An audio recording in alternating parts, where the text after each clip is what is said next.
মানুষের মৃত্যুর পর মাটির নিচে কবরস্থ করা হয়। প্রশ্ন হলো, জান্নাত জাহান্নাম আসমানে না মাটির নিচে? খুব দরকারি প্রশ্ন। জান্নাত কোথায় ভাই? জান্নাত হলো ঊর্ধ্ব জগতে। জান্নাত হলো কোথায়? ঊর্ধ্ব জগতে। আল্লাহ রাব্বুল আলামিন কোরআনে কারীমে বলেছেন, কাল্লা ইন্না কিতাবাল আবরারি লাফি ইল্লিয়িন। নেককারদের আমলনামা ইল্লিয়িনে আছে, ইল্লিয়িন উপরে। আর ইন্না কিতাবাল ফুজ্জারি লাফি সিজ্জিন। যারা কাফের এবং খারাপ মানুষ তাদের আমল নামা হলো সিজ্জিনে। সিজ্জিন হলো মাটির অতল তলে। এবং নবী আলাইহিস সালামের এক হাদিসে আমরা দেখতে পাই, তিনি বলেছেন, ইদা সাআলতুমুল্লাহ আল জান্নাহ, আল্লাহর কাছে যখন তোমরা জান্নাত চাইবা, ফাসালুহু আল ফিরদাউস, তখন তোমরা আল্লাহর কাছে জান্নাতুল ফিরদাউসটা চাইবা। ফাইন্নাহু আওসাতুল জান্নাহ ওয়া আলাল জান্নাহ ওয়া ফাকাহু আরশুর রহমান।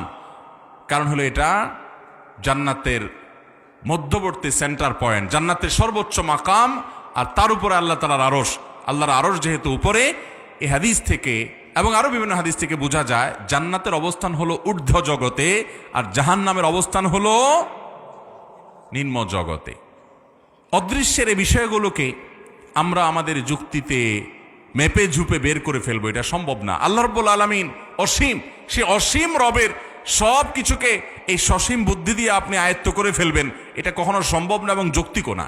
যাই হোক, তো সেজন্য জান্নাত এবং জাহান্নাম সম্পর্কে যদি এই সংশয় আসে কারোর মনে, যে তাহলে কবর দেওয়ার পর লোকটাকে যদি নেককার হয়, ইমানদার হয়, মুত্তাকি হয়, হাদিসে আসছে তার কবরকে জান্নাতের সাথে কানেক্টেড করে দেওয়া হয়, তো জান্নাত তো নিচে না, কানেক্টেড কিভাবে হয়? এ হলো প্রশ্ন। বুঝতে পেরেছেন? তো এই প্রশ্নের উত্তর হলো, আল্লাহ রাব্বুল আলামিন উপরের সাথে নিচের কানেকশন কিভাবে করবেন না করবেন সেটা আল্লাহ তাআলা ভালো জানেন।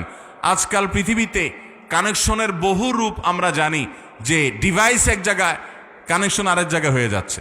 যাচ্ছে কি যাচ্ছে না? ওয়্যারলেস কানেকশন হচ্ছে কি হচ্ছে না?